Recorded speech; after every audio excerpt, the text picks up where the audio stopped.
Di awal film kita diperlihatkan sebuah mobil yang berisikan 6 remaja mengalami pecah ban di tengah jalan. Mobil yang oleng dalam kecepatan tinggi membuat salah satu wanita mengalami benturan di kepalanya. Rombongan remaja ini terdiri dari 3 wanita dan 3 pria, yang dimana wanita berbaju pink bernama Sarah, wanita berjaket hijau bernama Karen, dan yang kepalanya terbentur bernama Jody.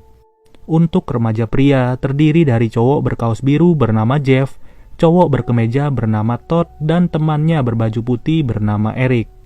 Intinya sih mereka semua ini ingin pergi ke ulang tahun adiknya Jody yang terdapat di sebuah kota terpencil.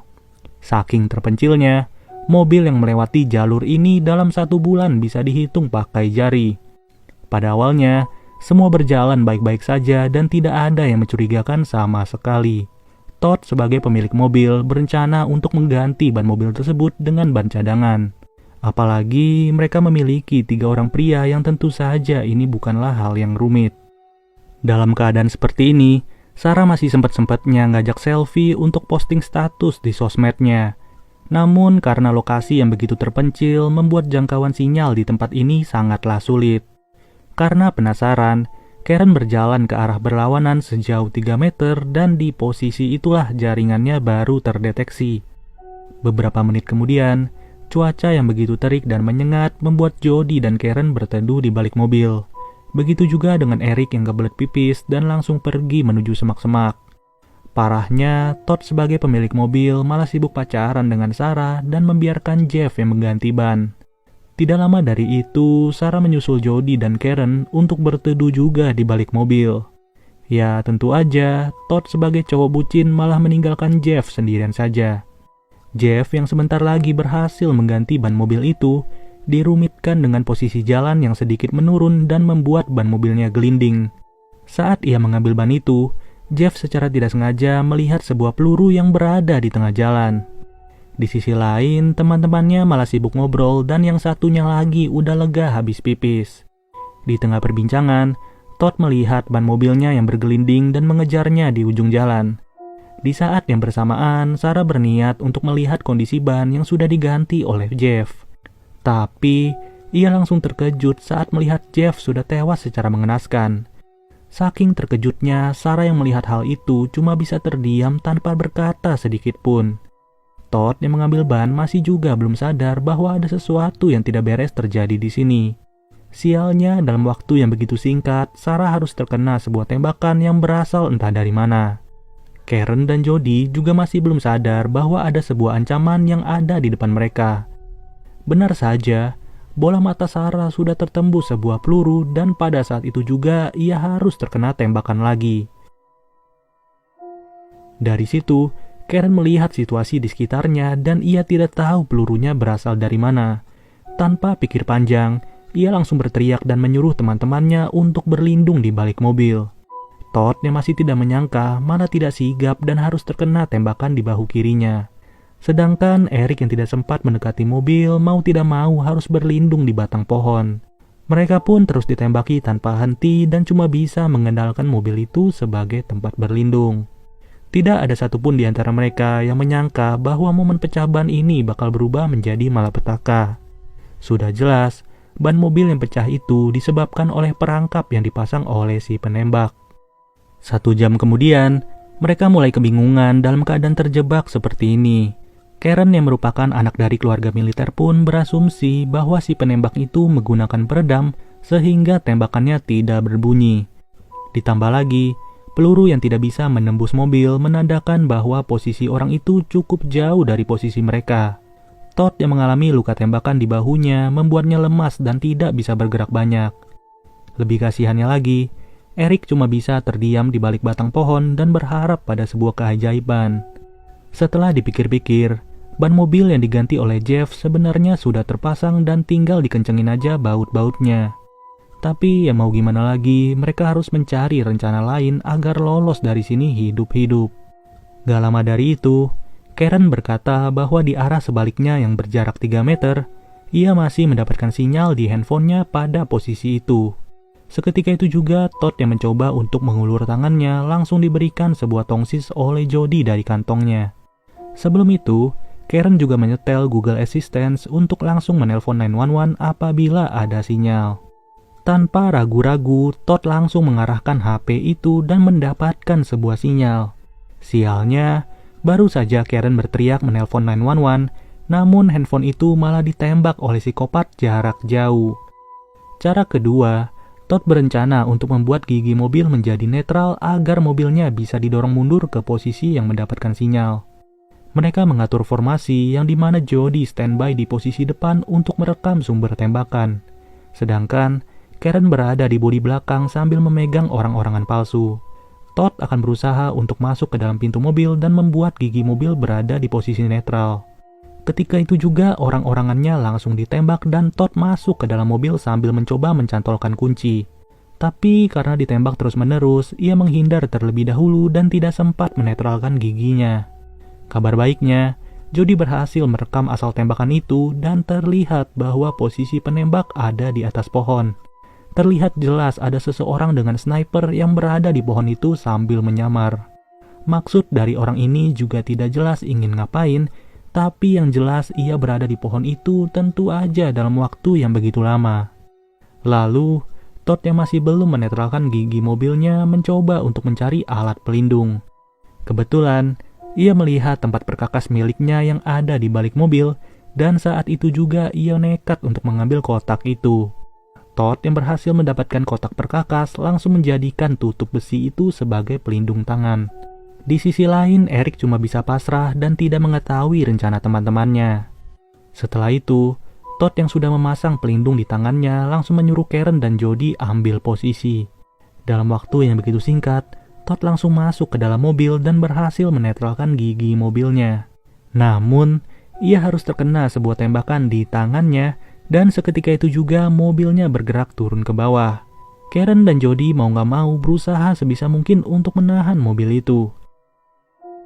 Saking sulitnya menahan mobil, genggaman Jody pun terlepas dan membuat dirinya terpental sampai tertinggal dari mobil itu. Ujung-ujungnya, ban mobil yang belum dibaut langsung ditembak dan membuat mobil itu berhenti. Saat itu juga Karen sadar bahwa ini adalah waktu yang tepat bagi Jody karena si penembak sedang mengisi ulang peluru-pelurunya. Di saat yang bersamaan, Eric mencoba kabur dari posisinya, tapi ia malah ditembak terlebih dahulu daripada Jody. Ya, alhasil Eric nggak bisa kemana-mana lagi dengan kondisi kaki yang sudah tertembak keduanya. Dengan kondisi seperti itu, harusnya Eric bisa ditembak sampai tewas. Tapi, si penembak sengaja membiarkan Eric tersiksa sampai kehabisan darah. 1 jam kemudian, Todd melihat sebuah botol air yang masih tersisa di dalam jok mobil. Dalam keadaan sulit seperti ini, sebisa mungkin mereka semua berbagi walaupun semuanya sama-sama haus. Eric yang baru saja ingin meminum seteguk air, tangannya langsung ditembak dan menderita lebih parah lagi. Padahal, psikopat jarak jauh itu juga manusia yang merasakan haus maupun lapar. Karena nggak bisa kemana-mana lagi, Jody yang kebelet pipis mau nggak mau pipisnya di sebelah Karen. Lalu Todd yang melihat jasad pacarnya sedang dimakan oleh burung gagak merasa tidak terima. Dengan polosnya, ia nekat berjalan menghampiri Sarah yang udah tewas di tengah jalan. Tapi hebatnya penembak misterius itu tidak langsung menembak Todd yang terlihat. Malahan, Todd masih sempat mencium pacarnya dan menggenggam tangan Sarah di tengah jalan. Di sisi lain, Eric yang sudah sekarat melihat seekor serigala menghampiri dirinya. Kalau kayak begini, Eric langsung pasrah karena serigala itu akan menyantap dirinya hidup-hidup. Sedangkan Todd yang menantang penembak itu secara tidak sengaja melihat sebuah mobil yang melintas dari kejauhan. Tentu aja ini merupakan kejadian langka dengan peluang yang begitu kecil.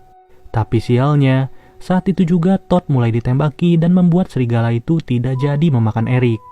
Ya, udah jelas Todd harus tewas di tempat itu dan terkapar di sebelah jasad pacarnya. Saat ini, hanya tersisa Karen dan Jody yang masih hidup. Di saat itu juga, si pengemudi mobil melihat Karen dan Jody yang melambaikan tangan. Namun sialnya, tangan wanita itu harus ditembak dan tepat mengenai jari manisnya. Akibatnya, itu darah harus muncrat kemana-mana dan mengenai seluruh isi mobil. Hal itu pun semakin memburuk ketika setir mobil tidak terkendali lagi. Mobil itu harus menyenggol mobil Todd yang berada di depannya dan menyebabkan kepala Jeff lepas dari tubuhnya. Alhasil, Satu-satunya harapan bagi Karen dan Jody harus lenyap dalam sekejap. Wanita yang membawa mobil itu pun mulai tersadar walaupun dengan luka yang cukup parah. Namun tidak lama dari itu ia harus terkena beberapa tembakan dari si penembak. Begitu juga dengan suaminya yang mencoba untuk menyelamatkan anaknya yang terlempar. Ia terus diteriaki oleh Karen dan Jody untuk tetap berlindung di balik mobil. Di momen-momen kepepet kayak gini, Karen menyuruh bapak itu untuk menelpon 911. Kebetulan keberadaan bapak itu sudah berada di posisi yang mendapatkan jangkauan sinyal. Si penembak yang tidak tahu lagi bapak itu ada di mana mulai menembaki tangki mobil sampai bocor. Ujung-ujungnya, mobil itu harus meledak dan tidak ada lagi tempat berlindung bagi si bapak. Bisa kalian lihat sendiri, secara perlahan bapak itu harus tewas dengan tubuh yang terbakar. Sedangkan di seberang jalan, anak dari kedua orang tua itu masih tersadar dengan penuh luka. Baru saja ia terbangun, psikopat jarak jauh malah langsung menembak kepala anak itu sampai pecah. Dari beberapa menit ini, bukannya makin mendingan, Karen dan Jody malah harus menyaksikan kematian demi kematian yang semakin parah. Mereka pun bingung bagaimana caranya menghindar dari psikopat jarak jauh kalau mobil bantuan saja tidak bisa melintasi jalan ini. Sampai pada akhirnya, Karen memiliki ide yang dimana mereka berdua harus beraksi saat malam tiba.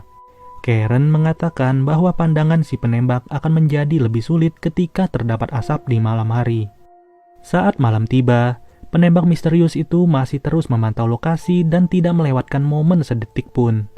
Lalu, Karen yang sudah siap dengan sebuah cutter berencana untuk merobek beberapa jok di dalam mobil. Di sisi lain, Jody mengambil satu buah botol bensin, satu buah tas berisi baju, dan kotak minuman yang ia temukan di bagasi belakang.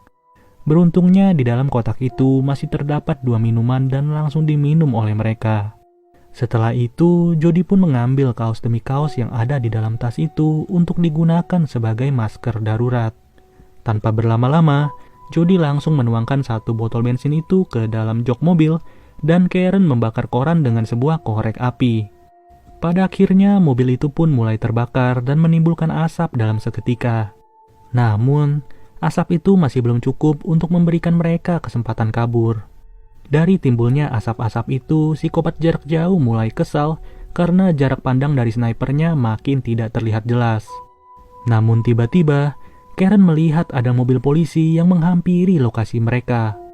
Hal ini menandakan bahwa panggilan 911 yang ditelepon si bapak berhasil tersambung dan terlacak. Bahkan, polisi itu juga membawa 2 orang sniper yang siap mengintai kehadiran si penembak. Lalu, polisi yang baru saja datang itu tersadar bahwa keadaan di lokasi ini tidaklah baik. Maka dari itu, ia meminta bantuan tambahan kepada kepolisian negara untuk membantu. Namun lagi-lagi, rahang mulutnya terkena tembakan dari orang misterius saat itu juga. Sialnya lagi, polisi itu terkapar dalam keadaan di posisi kemudi dan membuat pedal mobilnya terinjak secara mendadak. Dari kesempatan itu, Karen langsung mengajak Jody untuk berlari, tapi Jody malah menolak dengan alasan masih belum berani. Ya mau gak mau, Karen harus berlari sendirian saja, dan sialnya asapnya mulai menipis. Di saat itu juga ia harus terkena sebuah tembakan dan tewas di tempat itu. Kini, polisi yang tadinya berempat malah tersisa menjadi 2 orang. Ketika itu juga, Jody nekat untuk berlari menghampiri mobil polisi itu yang tidak jauh. Di momen ini, terjadi sebuah adu tembak yang dimana penembak misterius itu jelas lebih jago daripada si polisi. Kemudian, Jody yang gak punya pilihan lain pun langsung membawa mobil polisi itu. Ia berencana untuk menabrak satu-satunya pohon yang menjadi tempat berlindung bagi si penembak. Hebatnya, Jody berhasil melakukan hal tersebut dan membuat si penembak itu terjatuh dari atas pohon. Jody pun langsung terbangun dan berusaha mengambil senapan yang terjatuh. Sedangkan penembak itu terus berusaha memotong tali yang mengikat dirinya di atas pohon. Dari sini, bisa kalian lihat sendiri sosok penembak misterius yang begitu niat. Orang ini benar-benar gak ada kerjaan lagi dan sengaja berada di pohon itu untuk menunggu korban. Tapi yang jelas di sepanjang film gak dikasih tahu dia ini siapa. Keadaan yang mendesak seperti ini membuat Jody ketakutan dan menjadi tergesa-gesa. Saat itu juga, ia menembak pria itu berkali-kali sampai mampus di tempat itu. Masih tidak puas, Jody butuh satu tembakan lagi untuk menembak kepala pria misterius. Namun, saat mengisi peluru, kokangan dari senjata itu malah nyangkut secara tiba-tiba. Mau gak mau, Jody memukul orang itu dengan ujung senapan sampai-sampai wajahnya hancur tidak karuan. Lalu, Jody melihat beberapa goresan yang ada di senapan itu. Bisa dibilang garis ini menandai sudah berapa banyak korban yang tewas ditembak di jalan ini. Sebagai salam perpisahan, Jody ingin memukul kepala pria itu satu kali lagi, tapi sialnya senapan itu malah terkokang dan menembak leher Jody tanpa ampun. Emang bener-bener, kalau boleh gua kasih saran, mendingan scene-nya dipotong aja sampai si penembak yang udah tewas. Ya, pada intinya sih, kalau kalian pergi kemana-mana, cari tahu dulu aja jalan apa yang kalian lintasi. Oke deh guys, mungkin segini aja pembahasan dari film Downrange. Sampai bertemu lagi di video berikutnya. Gua Nandi cabut dulu. Dadah.